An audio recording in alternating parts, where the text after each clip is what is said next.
Hello. Thanks for joining us. This is the 90-Day Website Mastery Podcast. We are absolutely grateful that you are here with us today. This is the perfect companion to our 90-Day Website Mastery Program and our recently published book, Web Proud. It's our 54th episode. I'm here with my co-host, Pascal Fintoni. Good morning, Pascal.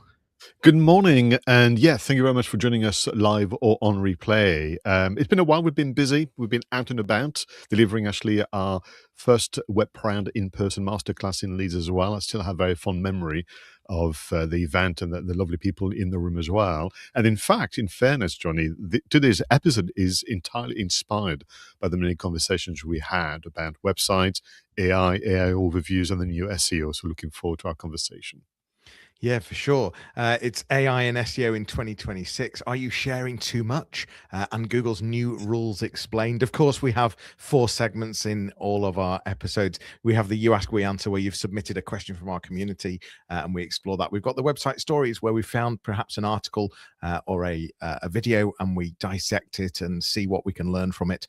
We've got the website engine room, where we'll share a piece of tech or an app to help you as a website manager, a website content creator, feel proud of your website. And of course, the website call to action.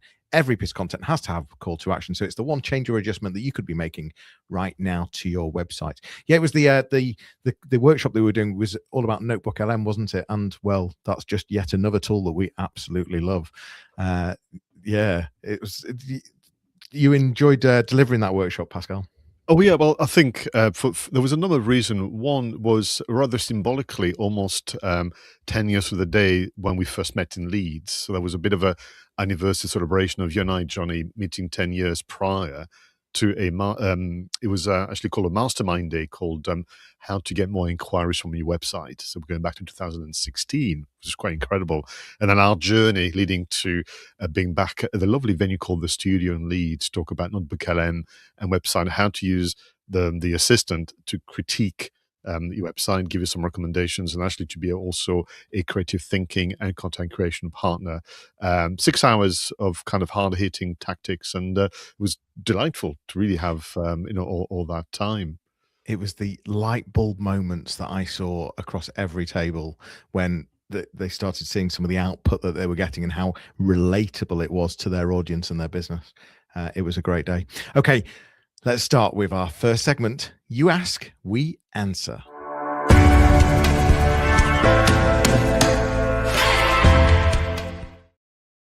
Now, this is the question that we'll ask a couple of times, actually, during our time together in Leeds at the Notebook LM for Website Masterclass. So I'm going to paraphrase for you, Jonny. I use AI the way you showed me to critique my website.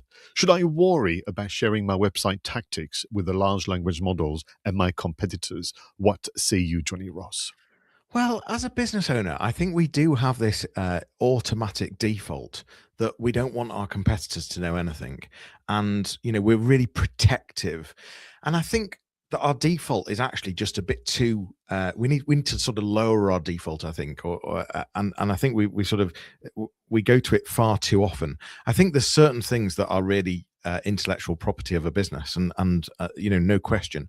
But I think we assume that everything is, and the tiniest bit of detail, if it got out there, we're going to be, our business will be screwed.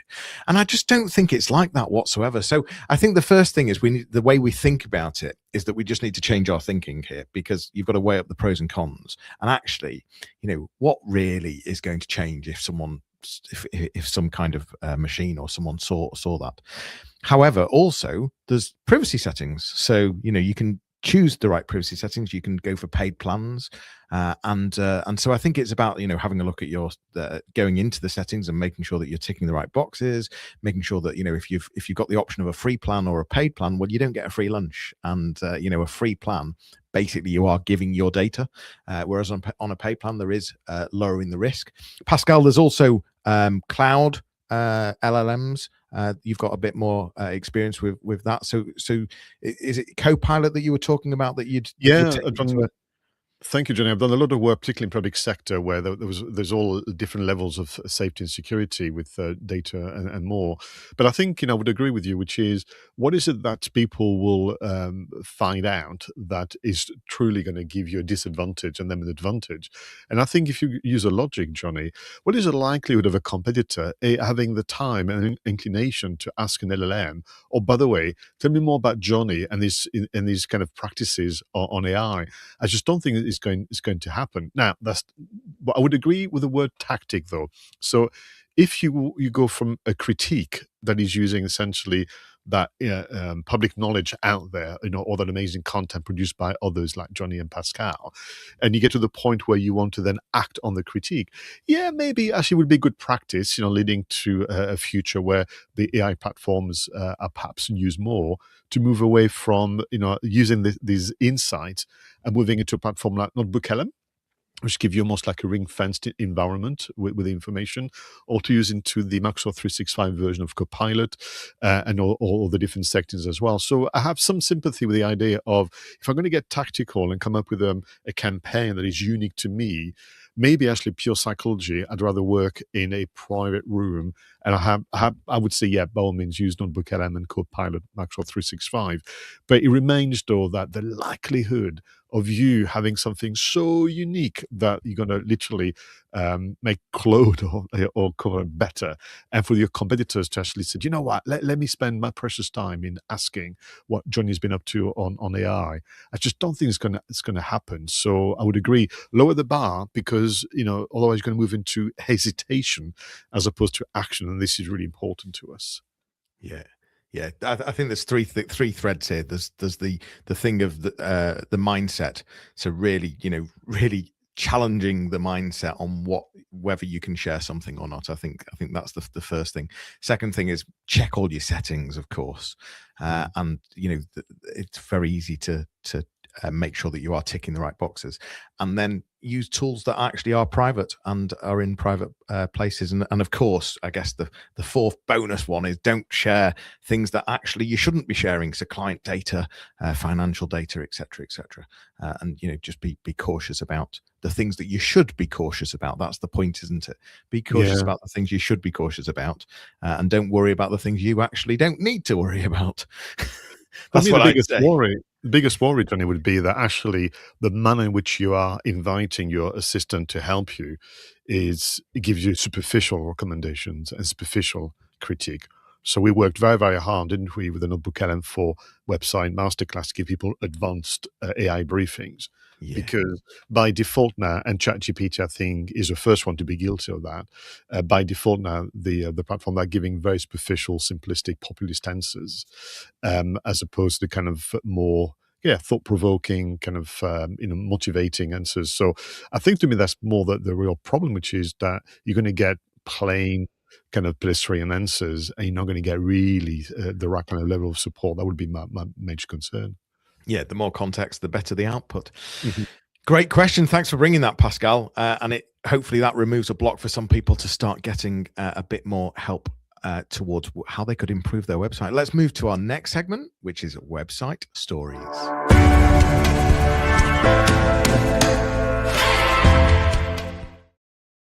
Now, in the green room earlier, Jonny, we're talking about how, one-to-one kind of mentoring consultancy work, we get more and more questions about AI overviews. They're becoming the kind of the new internet. And then the question is always, how do I get myself listed in the AI overviews? Or how can I improve what the AI overviews say about me? So I still use to this day this technique called the Google CV, where I ask people to Google themselves as individuals or businesses and literally print as a PDF, the page of results, and then almost track the evolution of their search results and linking that to actions. As a result of which, I guess, the YouTube algorithm have done their bit, because I was suggested a video by Neil Patel. Now, if memory serves, you and I had a bit of a there's a link here between ourselves and Neil Patel. There sure is. We obviously talk about different apps in the website engine room in our podcast. We were featuring Answer the Public. Neil Patel's social team clearly picked up on it and cut down one of our podcasts and shared it onto their platform of us talking about Answer the Public. So that was very nice of them, and well deserved as well on both sides, I think. Yeah, absolutely. So thank you, Neil Patel and the team. We've been, big fans and big supporters of the content. So the video on YouTube with Neil Patel, the title goes as follows: Google's AI mode changed SEO forever, and here are the 5 new rules. And I think for me, it's kind of interesting that we should revisit that. We did a special, obviously, episode on the whole AI, SEO, GEO, and so on. But I think sometimes it's nice to hear it repeated from a different perspective. And what is nice about Neil Patel's work is this is based on data, which is always his favored kind of approach. And what he's done, he has essentially a core message, a one central message, but he's looked at 5 different ways to argue the case, if you like, for a reset of the way we think about it. So please, everybody, watch the video. It's only 9 minutes and it's great. It's got 5 chapters. It's got kind of data to back up the kind of the recommendations.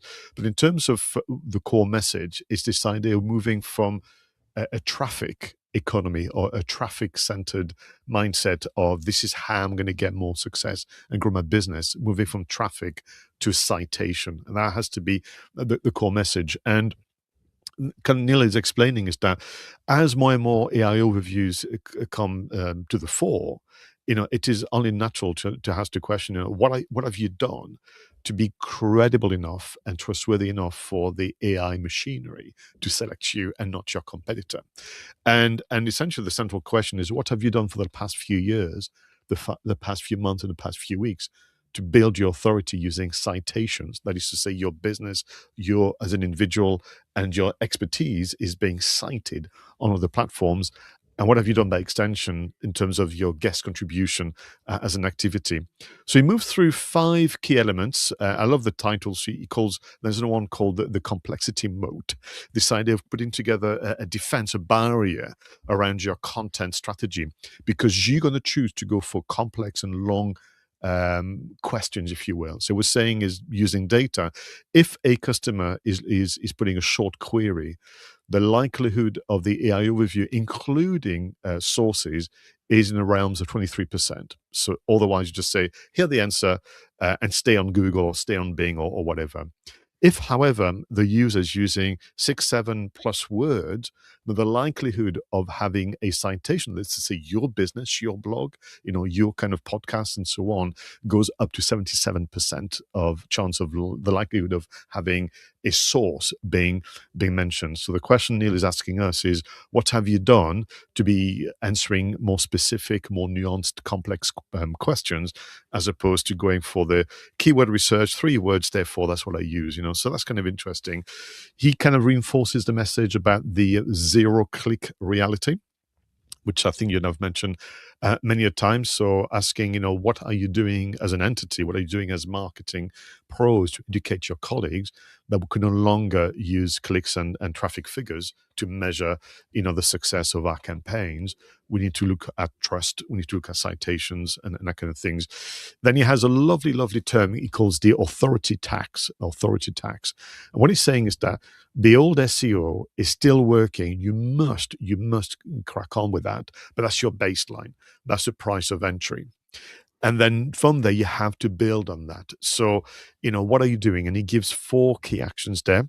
I'm going to mention them very quickly. Are you posting on all the platforms where your audience lives, or just your website? Are you getting mentioned on publications that are already cited by AI? Have you done your research?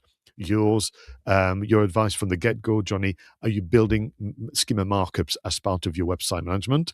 And of course, are you going for depth, not coverage? So that to me is kind of interesting. And then this final point, one that we covered during our special episode: search everywhere. It's not just Google.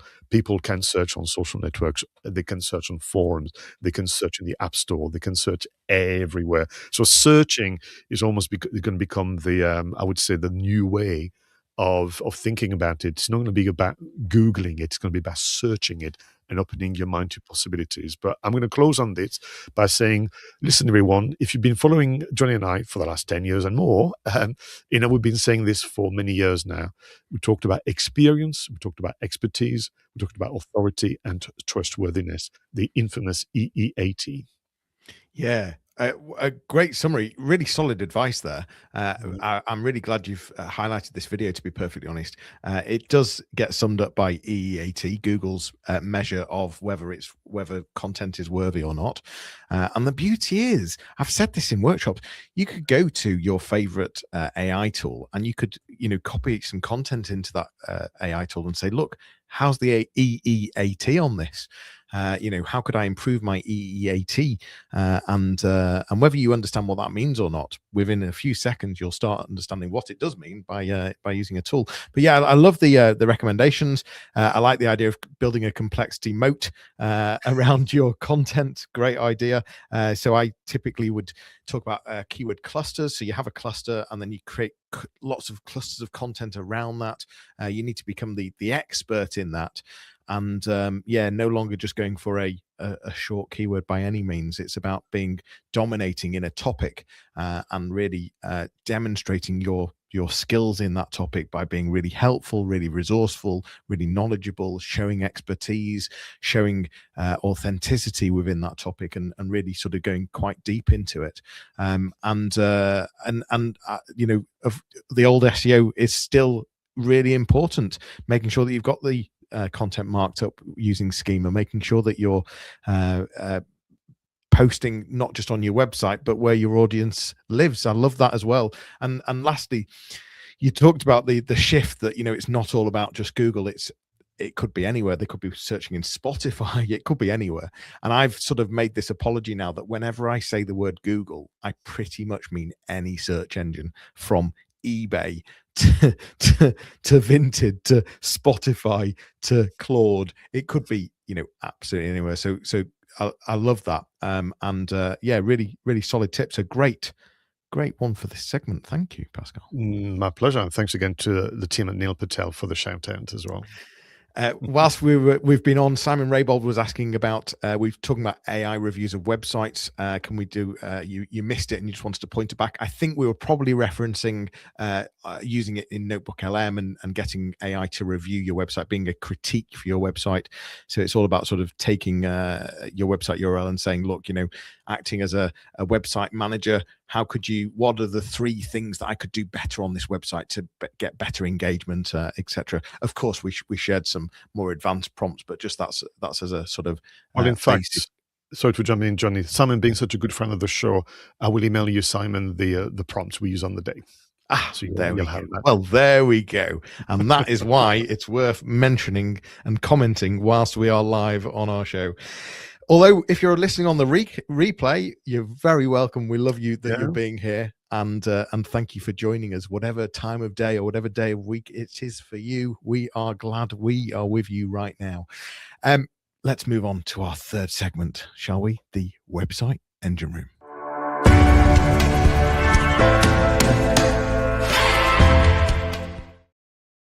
Now, in this part of the show, Jonny and I love to share with you some new discoveries that can make life easier as a website manager and content creator. So, Jonny, what is your recent discovery?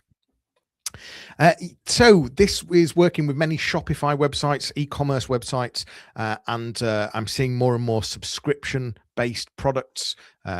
Nothing new, it's sort of the Hello Freshes of the world got us going on this type of thing, but it's a very clever way of getting loyalty and getting security on sort of regular income. So if you can find a product that becomes a subscription, then even better.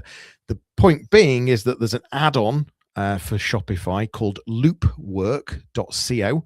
Loopwork. .co is the website address. It's just called Loopwork, and it's brilliant at creating unique subscriber journeys. The beauty of it is that it keeps subscribers engaged.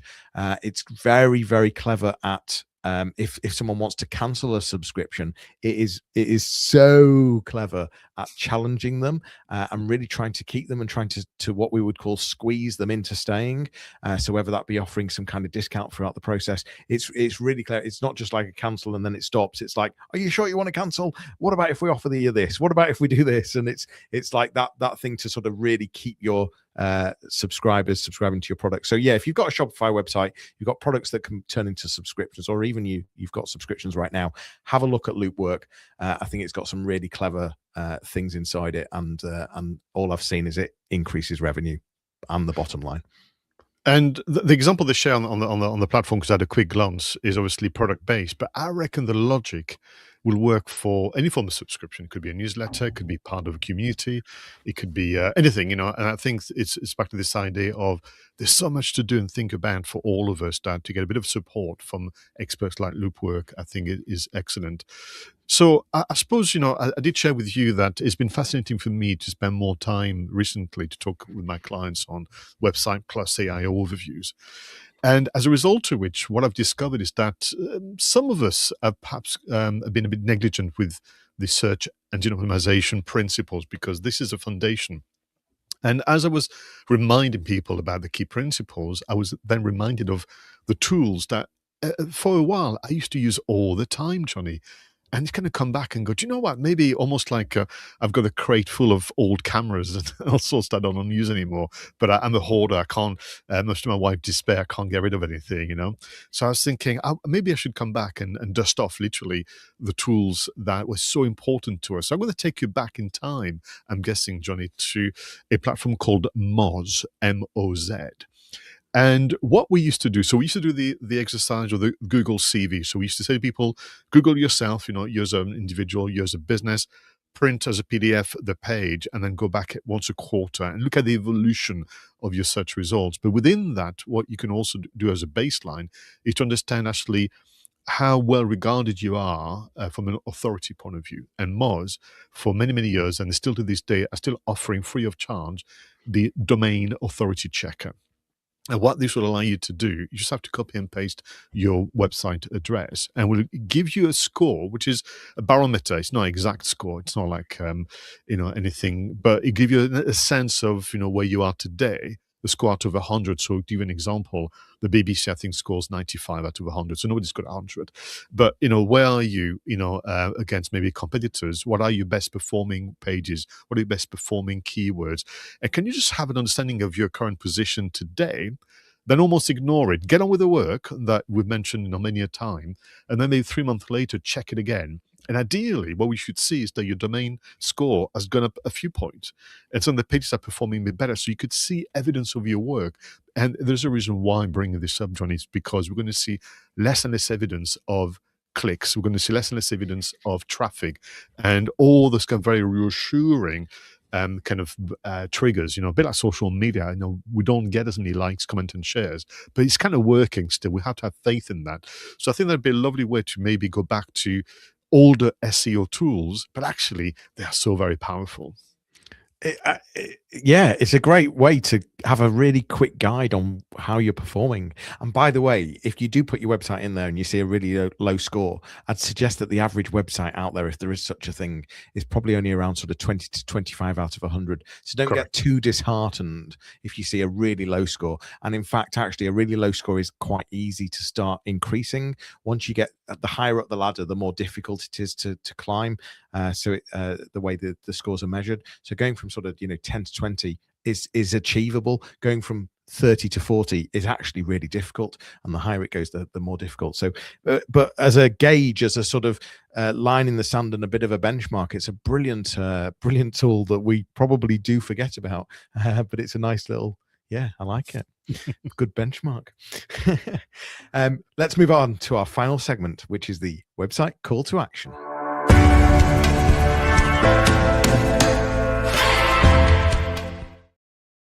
So this is about the one change, the one adjustment that can make, obviously, your website perform better for you and for you to enjoy running your website even more. So Jonny Ross, what is your call to action? Well, interestingly, you brought up newsletters only a few moments ago, and email is becoming more and more difficult. I mean, our inboxes are just flooded, aren't they? And because of that, spam filters are becoming more difficult, but also you've got the likes of Google sort of segmenting your email into primary, into if it can spot a newsletter, it's going to grab it and put it into promotional, isn't it? So how can we increase the chance of your email being seen and being opened? And that's one of the one little call to action that I'd like to give you. And it's a bit it was something that I saw in a newsletter that I received. It's a really clever idea. So if you can get people to reply to your newsletter, that sends a huge signal to the likes of Google, Yahoo, Microsoft, all the big email providers, that people are engaged with you and that people are interested in your content if you can get someone to reply. So how can you get someone to reply? So I saw it was just a paragraph. I thought it was really clever, and it said simply, to make sure our newsletters reach you without any issues, reply AI to this email so that we know that you're human, and be sure to move this email to your primary inbox. Now, if you could get your subscribers to reply, first of all, and secondly, to perform the action of moving your email into the primary inbox, that sends two huge signals to the email providers that people are interested in your emails, and that can have a huge effect on email deliverability, therefore open rates, therefore click-throughs, and therefore the bottom line. And it's as simple as trying to be quite clever in terms of getting someone to reply. So what's quirky, what's clever that you could use with your audience to give them a tiny little thing that says, look, I just want to check that you're human. Any chance you could just reply and then some kind of quirky keyword, and that would be my challenge to you, my little call to action. That's going to have a big impact on your deliverability. Super. Thank you very much. I know, how passionate you're about good, email marketing practices as well. So I wanted to go back to my reference to the Google CV throughout this episode and actually explain to people what it means by that. And actually, I would go as far as saying it's going to become your search CV. So you can do this activity on ChatGPT, you can do it on Perplexity, on Claude, and that kind of things. But what I want you to do is essentially do it three ways. You as an individual, and understand what the search is saying about you. So if we use Google as an example, I would go on the all section one. This is the first one you get. And then literally, if you click on the three dots at the top right-hand corner, you can print as a PDF and save that. And that's your kind of snapshot. And then I would go on images. I would go on news, and maybe any others that if you are very active online on YouTube, you can do videos. But what you'll understand is not just obviously what is displayed, Jonny, but reflect why is it that this particular search result has been displayed here, and logic is going to actually guide you. You don't have to be an SEO expert to understand that, I see, because I was a guest or I contributed to this newspaper, of course this is now listed ahead of my own website, and I would give you everything you need to know about citations. So I would do it with your name as an individual. I would do it with your name and your occupation. That's version 2.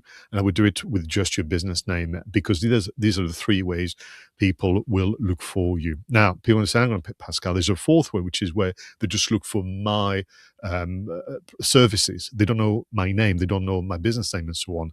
I say, I agree, but I'm talking about foundation building here, Jonny. If you're not even happy today about the way you're being displayed as a named individual, name individual plus occupation, or as a business name, then frankly, the other stuff, which is essentially to be displayed just on the basis of your services, just won't work for you, because that is the correlation we're looking for. So building foundation for a broader, not named search, if you will, is part of it. So work on your Google CV, understand where you stand today, use logic to then make some modification, which is probably, for all of us, more guest contribution.